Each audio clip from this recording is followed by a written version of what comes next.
सोचो, एक ऐसी चीज जो इंसान के सपनों, लालच और ख्वाहिशों का हिस्सा बन चुकी है, जिसके लिए जंगें हुई, समंदर पार सफर हुए और जिसमें इंसान ने अपनी अमीरी का सबसे बड़ा अक्स देखा। Yes, we are talking about gold.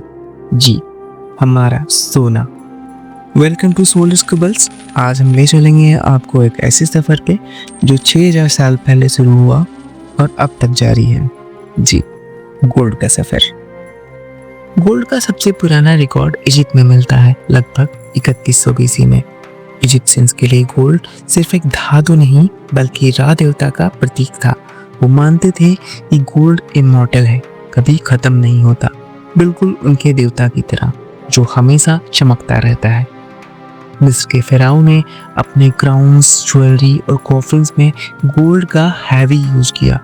सबसे फेमस एग्जाम्पल है तूतनखामन का गोल्डन मास्क, जो प्योर गोल्ड का बना था और 1922 में डिस्कवर हुआ। मिस्र के नील नदी के किनारे और ईस्टर्न डेजर्ट में लार्ज स्केल पे गोल्ड माइनिंग होती थी। यही दुनिया की सबसे पुरानी डॉक्यूमेंटेड गोल्ड माइंस मानी जाती हैं। इजिप्ट में गोल्ड मोस्टली टेम्पल्स, किंग और अमीर लोगों के पास होता था, लेकिन करेंसी के लिए गोल्ड का इस्तेमाल ऑफिशियली शुरू हुआ लगभग 560 BC में, जब लिडिया किंगडम, जिसे हम आज टर्की बोलते हैं, ने दुनिया का पहला गोल्ड कॉइन बनाया। यहाँ से गोल्ड एक यूनिवर्सल वैल्यू सिस्टम बन गया।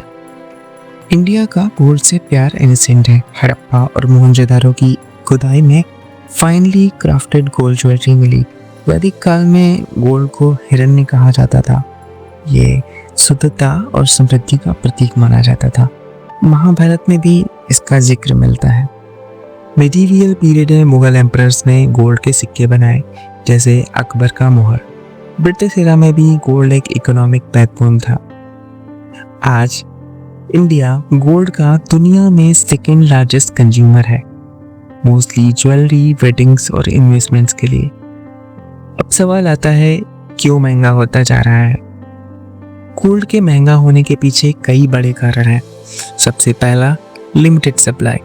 जमीन के अंदर गोल्ड की मात्रा बहुत कम है और उसे निकालना एक महंगी और टाइम कंज्यूमिंग प्रोसेस है। दूसरा, हाई डिमांड, खासकर इंडिया में जहां वेडिंग्स, फेस्टिवल्स और गिफ्टिंग के लिए सोना एक मस्ट हैव माना जाता है। तीसरा, गोल्ड एक सेफ हेवन एसेट है। जब भी इकोनॉमिक क्राइसिस या अनसर्टेनिटी होती है, लोग अपना पैसा गोल्ड में इन्वेस्ट करते हैं क्योंकि इसका वैल्यू कंपैरेटिवली स्टेबल होता है। और आखिरी, ग्लोबल फैक्टर्स जैसे डॉलर का वैल्यू, इन्फ्लेशन और जियोपॉलिटिकल टेंशंस, ये सब गोल्ड के प्राइस को सीधा ऊपर ले जाते हैं।